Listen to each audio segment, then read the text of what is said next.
Bueno, ya estamos acá con Néstor Elías. Hola Néstor, ¿cómo estás? Bien, muchas gracias por la invitación, por la consideración del trabajo también. No, gracias a vos, realmente estuve escuchando los temas, me encantaron. Contame bien sobre este libro con el CD de audio. Bueno, Cardiolemas en realidad es una obra fortuita. Yo empecé a escribir, empecé a escribir poesía como todo el mundo, antes de los 13, de los 12 años. Lo que pasa es que mucha gente después va negando que escribe, pero todo el mundo escribe poesías alguna vez. Pero en realidad edité mis primeros libros de poesía ya por el 2006, cuando todo el mundo cercano a mí esperaba algún primer trabajo editorial vinculado al periodismo, que era lo que yo me dedicaba, y sobre todo después de haber regresado de vivir un tiempo en África y hacer algunas actividades por territorios de Latinoamérica complicados.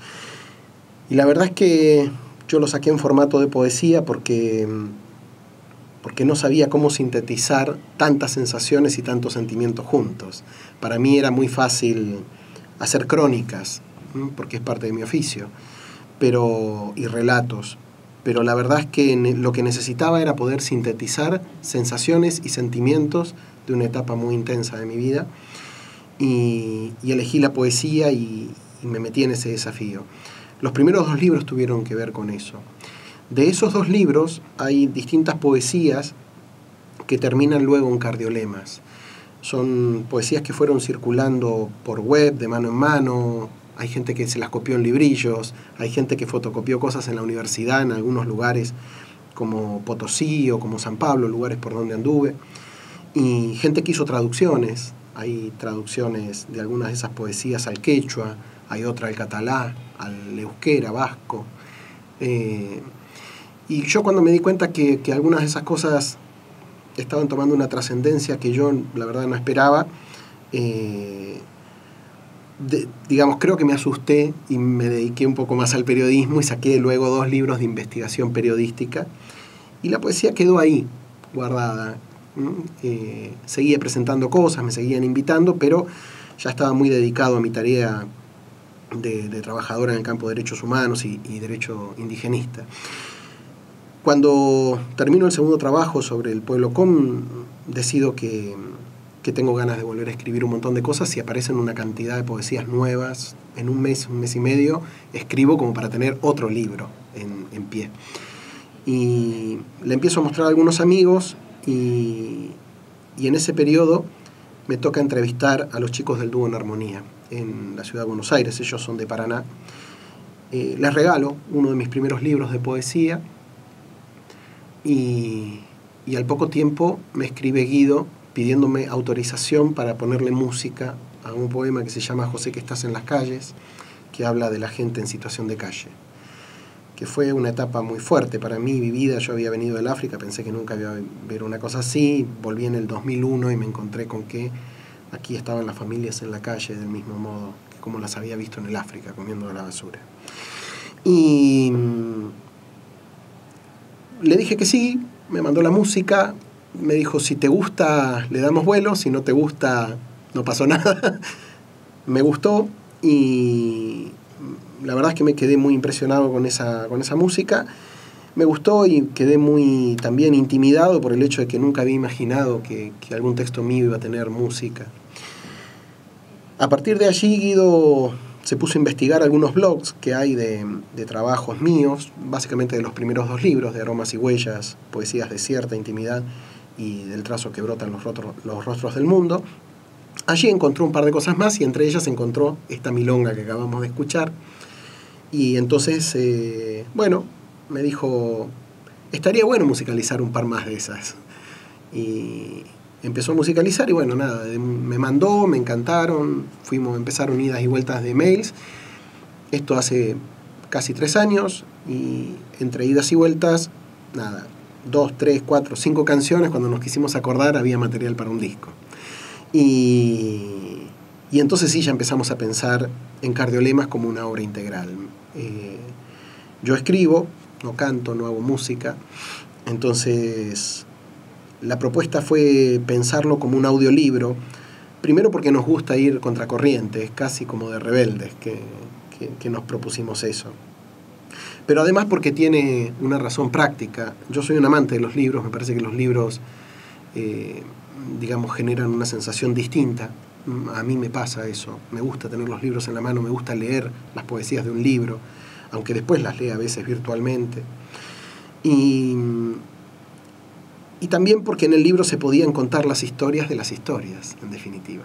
Porque a veces una poesía es una historia que ya es una síntesis de otra historia, pero además tiene su historia, o previa o posterior, o previa y posterior, ¿no? Pasan cosas con todas esas cuestiones.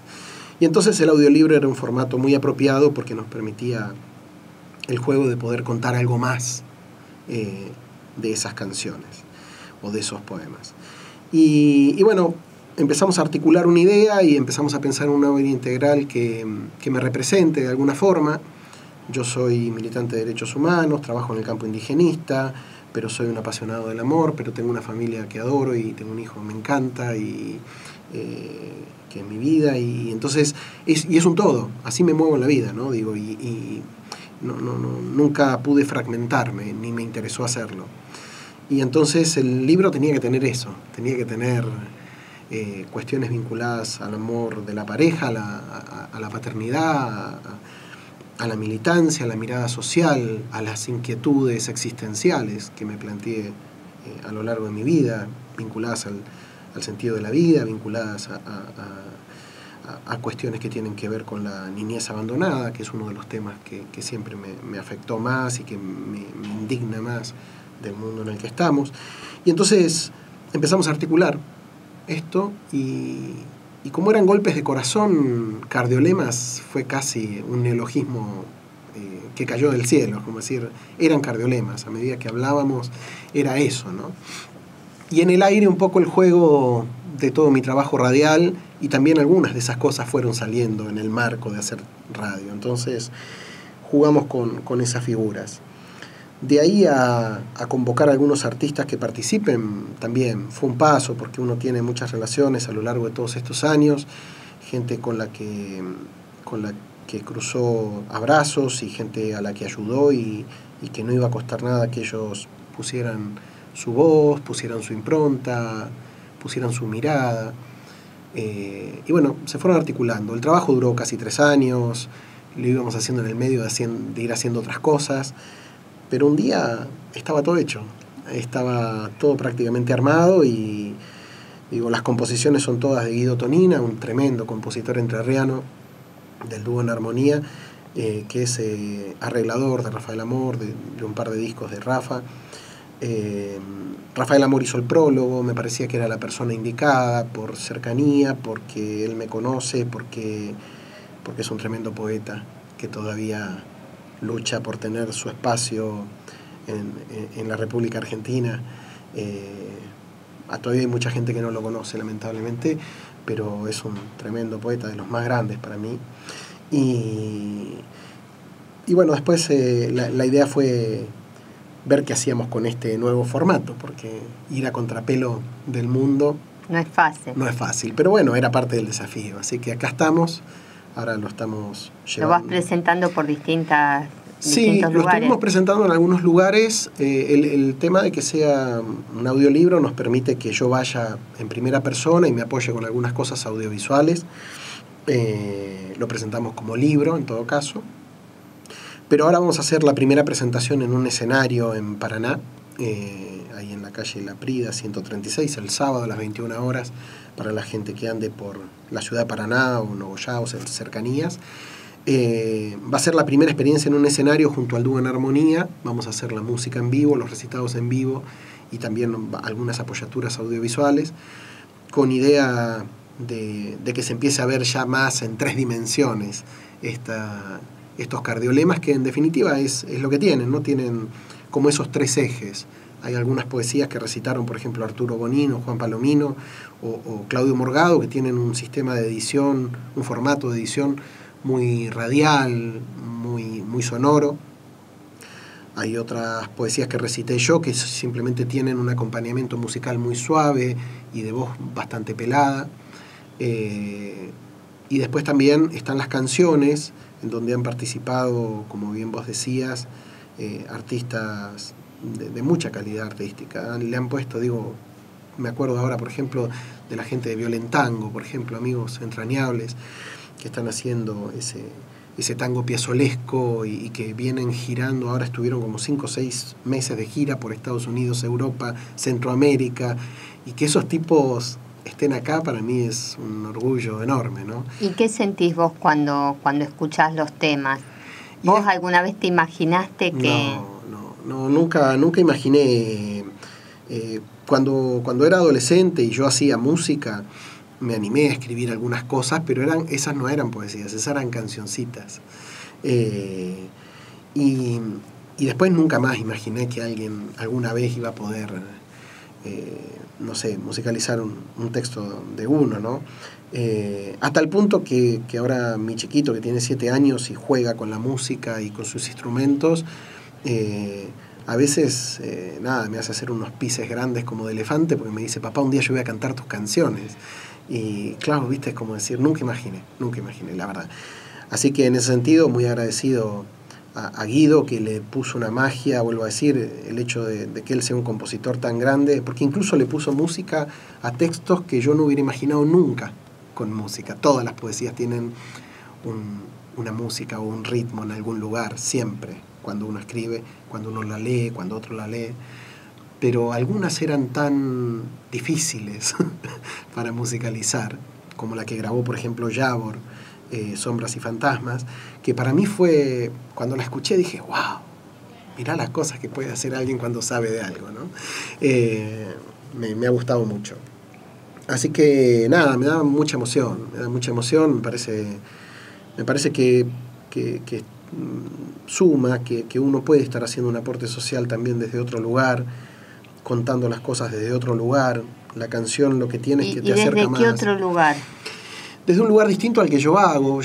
Una cosa es leer y analizar noticias, investigar trabajos, que me encanta y lo hago con mucha pasión, pero a mí me gusta mucho también contar las emociones de modo sintético, de modo directo al corazón, sin tantas palabras intermediarias, ¿no? ¿Es importante la emoción en lo que escribís? Sí, para mí es fundamental. Si no tengo algo para decir, o sea, yo personalmente rechazo lo que es todo el sistema de poesía florida, ¿no? Digamos, puede haber poesías muy bellas, pero si no me tocan una fibra íntima, hablen de lo que hablen de lo que he leído poesías maravillosas sobre temas que jamás pensé que me iban a emocionar y han logrado hacerlo, y hay otras que han tocado temas que eran de mi interés pero que no han llegado a esa fibra, ¿no? Para mí la emoción es la clave, porque ese es el modo de... La poesía es un lenguaje, digamos, que tiene mucho que ver con la esencia del ser, ¿no? Es un lenguaje directo, no. Por eso la poesía puede comunicar cosas que a veces la razón capaz que no entiende tanto, ¿no? Porque la dice de ser a ser, va de punto central a punto central de cada persona, ¿no? ¿Y por qué cuesta tanto llegar a la gente a través de la poesía? Yo creo que hay un estigma sobre la cuestión poética. La poesía se fue armando de mala prensa. Es una de las artes más importantes. Digo, esto lo saben los pueblos ancestrales, en todos los pueblos ancestrales del mundo, quieras ver de Occidente, de Oriente, o incluso todo el mundo originario, preexistente, tiene su sistema poético y tiene sus poesías. Pero en el mundo moderno pareciera como que la poesía está relegada al ocio, a las personas que no tienen nada que hacer, aquel que lo que puede aportar no es nada importante. Sin embargo, cada vez que yo que estoy en espacios, te contaba antes, militantes de derechos humanos, en espacios comunicacionales, cada vez que alguien quiere citar algo fuerte, directo al corazón, en el ámbito que sea, o se refiere a Pablo Neruda, o va a buscar a Mario Benedetti, o trae a Antonio Machado, o viene, bueno, quien sea, ¿no? Y entonces vos decís, ¿pero y qué pasa? ¿cómo se junta Claro. ahí, no? ¿Por qué el mundo rechaza un elemento del cual se nutre y a la vez esconde que se nutre de ese mundo, ¿no? Yo particularmente creo que tiene que ver con parte de esta alienación que nos lleva al mundo moderno, en el cual las noticias son cada vez más breves, cada vez es más título, copete, y hasta ahí llegamos, cada vez una foto sintetiza más cosas, y la poesía requiere de poner el corazón. O sea, no se puede leer una poesía sin corazón. Y entonces el mundo no está muy preparado, en términos generales, para andar a corazón abierto. Al revés, hay una invitación casi a cerrar los corazones, ¿no? A economizar energía y a que nuestro lenguaje vaya a la generación productiva, por así decirlo. Y se entiende por generación productiva aquello que está vinculado al valor central de esta sociedad, que en definitiva lo que rige hoy a la sociedad mundial, digo, ¿no? Es el dinero, no es el ser humano. Entonces, todo está girando en torno al dinero y a generar más dinero y a vivir mejor, pero en términos de dinero.